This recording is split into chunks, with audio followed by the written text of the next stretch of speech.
Hi. Hi. Welcome back. Thanks so much for joining us. As always, thank you so much for your questions. We are trying to get to all of them, but it has been a lot coming in. So it's really clear that you guys are all getting excited for summer because this week we got flooded with questions about what to expect from a summer program, how to make the most of one, and also like the do's and don'ts of going away. All really good questions. Yeah, all really great questions. So we're going to break the questions up into two videos. This week, we're going to cover younger kids who might be going away for the first or second time or have only done like those 1 week young dancer programs. Right. And next week, we'll tackle the issues surrounding older kids heading off. So let's jump in. Let's go. At this age, kids are kind of walking that line between treating summer programs like camp versus a more serious experience. And of course, we always hope summer intensives are fun. Definitely. But by the time your dancer's, 13 or 14? Yeah. They also need to start looking ahead just a bit and tackle some other issues. So let's start with some things that you should consider doing before you go. One thing parents can do right now is join the Facebook group that inevitably exists for your dancer's program. These can provide a wealth of information from parents who are veterans of the summer intensive dance scene or just parents of that where their dancer has done that program multiple times. And it is a great networking opportunity for parents. I really wish that we had that when we were sending our kids off. I don't know about you. I would have loved to have had Facebook groups it would have been that I could join. So helpful. Yeah. And please remember our blog post about the value of parent network. This is where it starts. You can really start building your dance parent group. This is the parent posse. Yeah, definitely. Okay, let's talk gear. By now you've probably ordered your dancers' uniforms, but also be sure to stock up on ballet shoes. Assume that they will need way more than you think. Kids are dancing a lot, often much more than during the year. So buy 1 or 2 more pairs than you think. I usually send Abby with 3 pairs of flats. Plus, I order her a pair of point shoes per week of the intensive, plus 2 extra just in case. So something to keep in mind is that there is a shortage of point shoes from certain brands right now. I'm sure I don't have to tell you about it. If you're experiencing it, you know. It's taking months to come in. The last thing you want to have to do is FedEx shoes and hope that they get there in time. So really do a little bit of pre-ordering now, so then you are sure to have the entirety of the stock that you can send your dancer with. Oh yeah, I seem to recall doing that and hoping the mailroom got the shoes in time. Right. Okay, so let's shift gears a little bit. Let's talk money. At most programs with a housing and meal plan, the kids don't need a lot of money. You want them to have enough to buy swag from the program, which they will wear on the daily when they get home. Oh yeah, for sure. And you also want money for snacks, outings, and the occasional late night DoorDash order. Okay, and let's be clear, at some programs, your DoorDash bill may be higher than at others. That is absolutely true. Those programs will remain anonymous, but just know that you will have high DoorDash bills at certain programs. Yeah. So if your student has a phone, in terms of the way to pay for things, Apple Pay and Google Cash is probably your best bet. Yep. Debit cards also help, but you really kind of run the risk of them getting lost. And if it's lost, then you're kind of up a creek. Absolutely. What about credit cards? Did you ever do credit cards for Sam? No, I wouldn't do credit cards because there's too much opportunity for them to get lost or stolen. Yeah. But you know your kid best, and it's really up to you. Yeah, that was always our thought too. We decided not to do credit cards. We always did a debit. Right. Also, depending on the number of outings that your summer program offers, your budget may need to adjust up or down. Our advice, if it's in your budget, have your student go on every outing. It's a great way to get to know more kids. And the social part. And they're fun. They're so fun. Right. So, okay, let's talk packing. If you have a kid like Sam, you are in luck. Packing is a breeze. It's 1 duffel bag with sheets or a sleeping bag, plus a few sets of street clothes, and then you're pretty much done. For others, like my child, doing a dry run might be a good idea. And remember that they're only going away for 3 to 5 weeks. They're not going away for the rest of their life.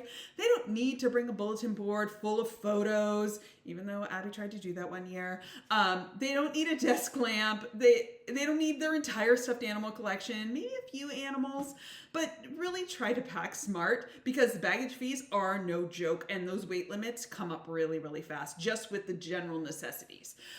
Packing at the end of the program, you will have to compete with all of those tearful goodbyes. So just be aware that everything they bring, they have to take home, and it is not neatly packed the way that you have done it a week before they leave. Right. So for Abby's first program, I totally overthought what she needed for her rooms. I bought bath mats. I bought collapsible trash cans. I bought canisters and organizers, and they were useful but totally unnecessary. One pro tip is to bring painter tape. If your dancer wants to hang things on their walls, it's a great way to hang things on the wall without damaging them. Oh, and if your dancer is flying, pack at least 2 days of ballet clothes in their carry-on just in case things get lost in transit. Yeah, we actually had that happen. Yeah, we for lost sure. our bags one time. And let's talk about another thing. Before they leave, have your dancer start practicing doing adulting. Laundry. They need to learn how to do it. The programs don't do their laundry for them. So another pro tip, bring some sort of drying rack where they can hang their dancewear and their tights. Also, discuss how often to wash all the towels in their bathroom. Yeah. Because they get a little moldy. Because they can get kind of funky. Yeah. This is a tip from Brett that I think is totally killer. And if you don't want all your clothes coming back one particular color, buy a color catcher. Buy them, use them, love them. When your kid throws all their clothes into one load, the color catcher will keep everything from bleeding together.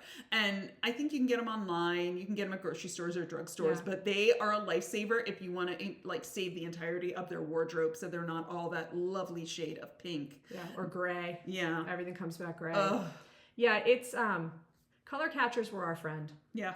So love them. On the adulting note, your dancer should also know how to clean a bathroom. Mm-hmm.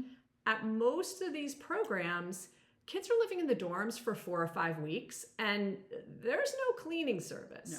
So grab a scrub brush, get cracking on practicing how to keep that bathroom sparkling. It will also result in a lot of harmony with your roommate if you know how to clean that bathroom. Absolutely.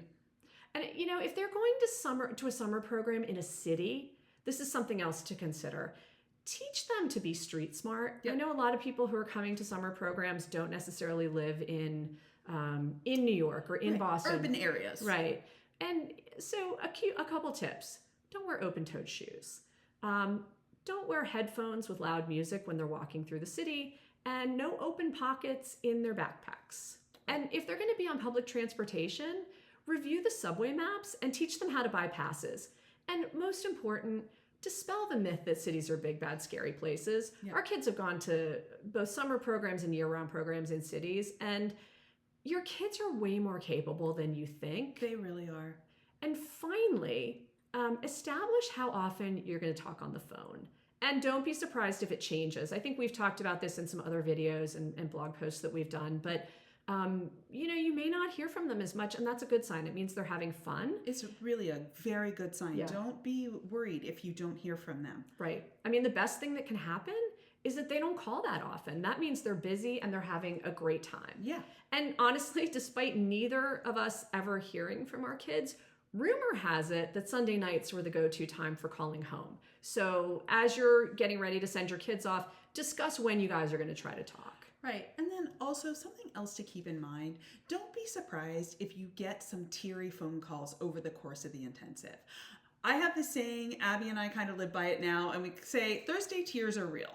Thursday is midweek for the intensive schedule. They are most likely dancing longer and harder than they ever have before. They have less downtime, and they're being really outgoing and social, and they're really trying to push themselves. Some nights they are just overtired and they break down. That doesn't mean they can't handle the intensive, nor does it mean they're having a bad time. It doesn't mean you have to get in your car and go and be with them. It's most likely the opposite. They are tired. You are a safe space so they can be a little bit emotional. It will most likely pass the next day and all will be well again. So just be prepared for those phone calls and kind of figure out how you want to talk your kid through it. And sometimes they just really need you to listen. Another parenting hack we'd suggest is follow your kids on social media if they will allow it. It gives you a little bit of an inside line on what they're doing when they're away. If they have an Instagram account, set up an account and follow them. And same goes for Snapchat. Abby and I don't do Snapchat except for summer intensives, and we do streaks the entire time. She really likes pictures of the dog. And that's just kind of a fun way to get a glimpse into what they're doing. Don't go over the top. You don't have to join their Be Real and all of that stuff, but just find a few outlets where you can kind of get a daily glimpse into what they're doing. Finally, parents, we are saying this lovingly and gently. It is time to slow those helicopter rotors. When your child is away, this is a great opportunity for them to learn some independence and how to advocate for themselves. There will inevitably be some roommate problems. It happens. As a first step, let your kid handle it with the RA. If there's trouble in the studio, same thing. The kid should talk to the teacher about whatever the issue is. You should only step in as a last resort. You can do it. They are exceptionally capable. Now, let's switch over to talk about your kids. Let's talk about what should be done to get them ready for the summer program. First and foremost, they should really stay in shape. A lot of kids it's their first summer intensive and they're really surprised by how much dancing there is. If you're in a program that meets after school, you are most likely going to be dancing way more hours in this summer intensive. So make sure they arrive in good shape and that they have, if there's a break in between your home studio, when your home studio ends and when they're leaving for summer, have them do something. Swimming, Pilates, drop-in classes. They don't need to do drop-in classes every day, but they really should probably take class a couple times a week and then do something active every day so they just arrive in a good physical fitness shape so they're really able to just have the stamina to do the entire day and get through the entire week of the program. So, they don't have to do anything super hardcore, do they? Oh, no. Okay. No. I mean, it doesn't have to be a full day of classes. Most of the time, It really is just take like a drop-in technique class and maybe go swimming or do Pilates. But do something. Do something. Okay. So one other thing to think about is injuries. Mm-hmm. So, and we actually went through this with Sam a couple of years ago. If your dancer's nursing an injury, make sure they get the rehab they need before the program starts. And also, talk to your dancer about how severe any injury is that they might have. We made the mistake of not doing that, and the injury got worse. So injuries are inevitable, and it's really hard to dance that many hours every day if you are still dealing with a lingering injury. It only prolongs the rehab, and it can take a minor injury to a more serious issue if it's not taken care of. So just think about that and make sure you know how healthy your dancer is before they leave. Yeah, for sure. So I want to switch over to some of the stuff that our kids did before going to the program.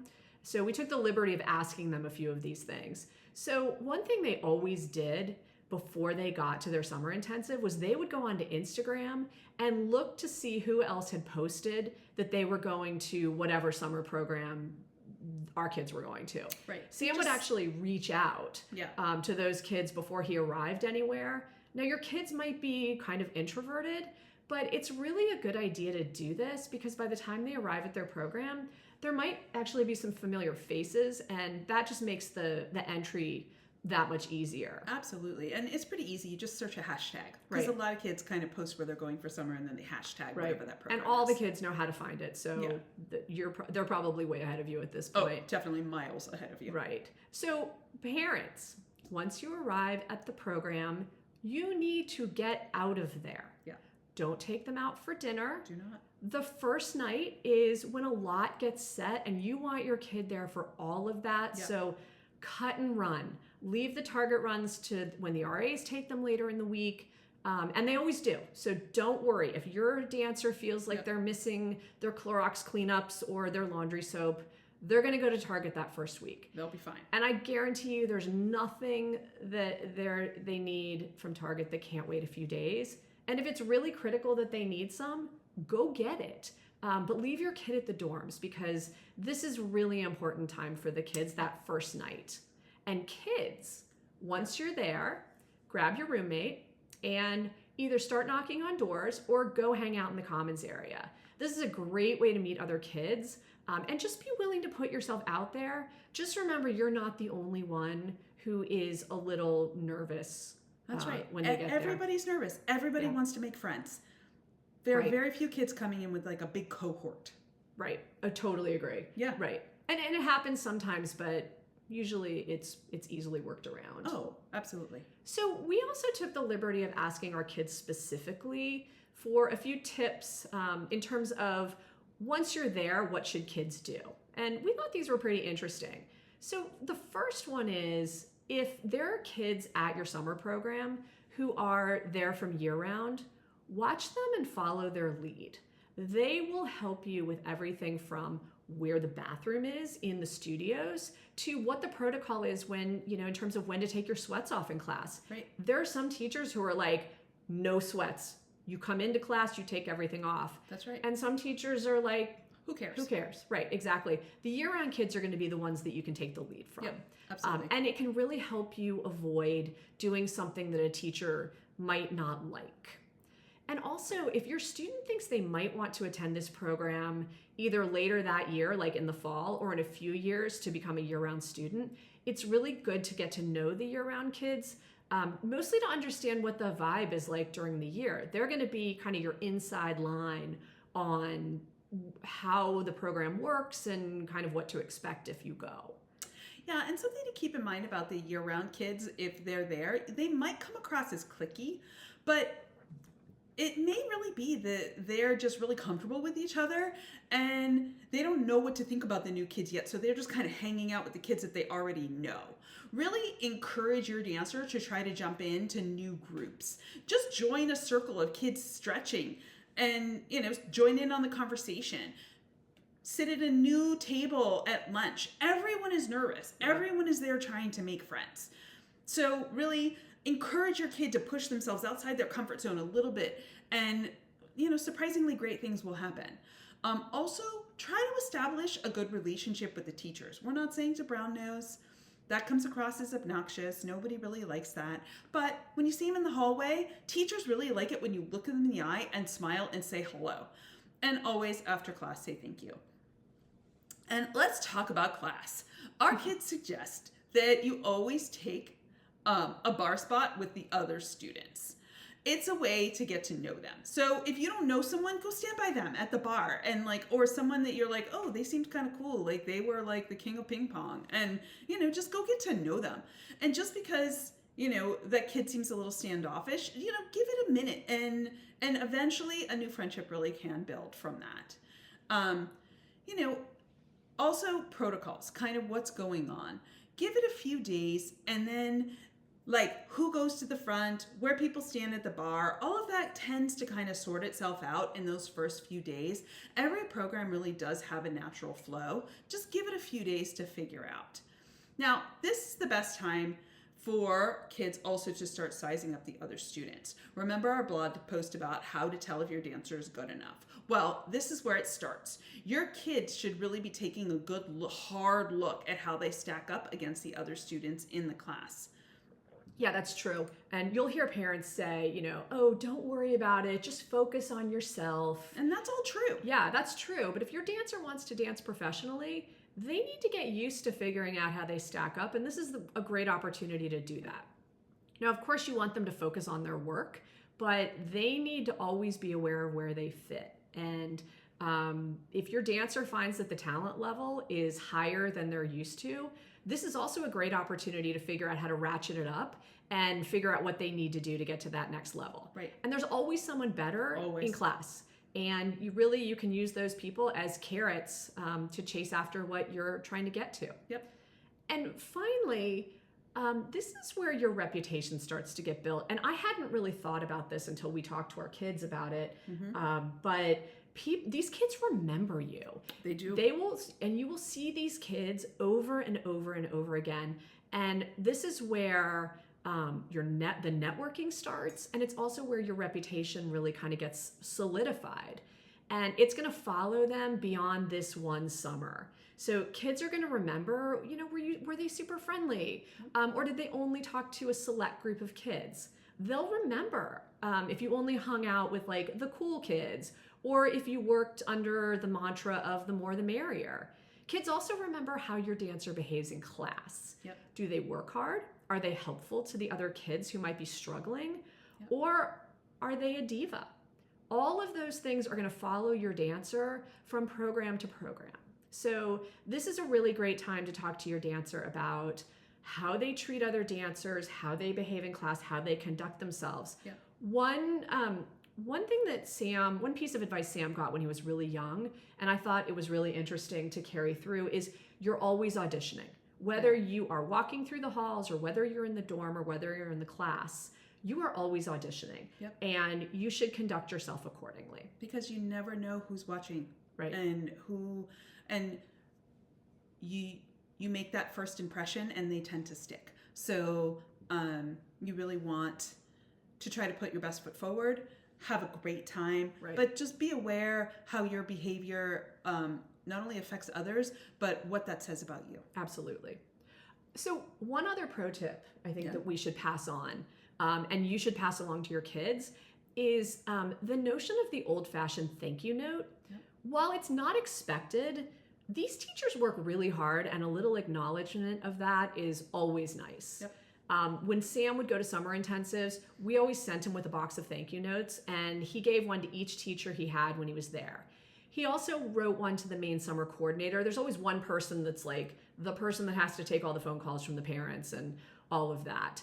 And also, don't forget the RAs. He always wrote thank you notes to the RAs, and we also included Starbucks gift cards with them. Now, I don't know that everybody needs to do that, but in Sam's case, sometimes we needed to say a little extra thank you to the RAs.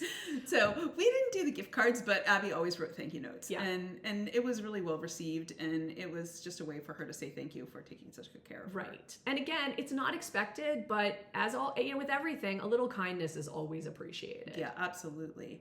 We're sure that your kids will have a great time and come back much improved as dancers and hopefully as humans. We've given you some food for thought on how to manage the stuff that leads up to and during the programs. In part 2 of this video, we'll publish it next Wednesday. We'll talk about how to maximize a dancer's experience at summer intensive when they're 15, 16, or 17. As always, please keep your questions coming and be sure to subscribe to our YouTube channel, sign up for our newsletter at ballethelpdesk.com, and follow us on Facebook. Thanks so much for joining us. Have a great week. Bye. Take care. Bye-bye.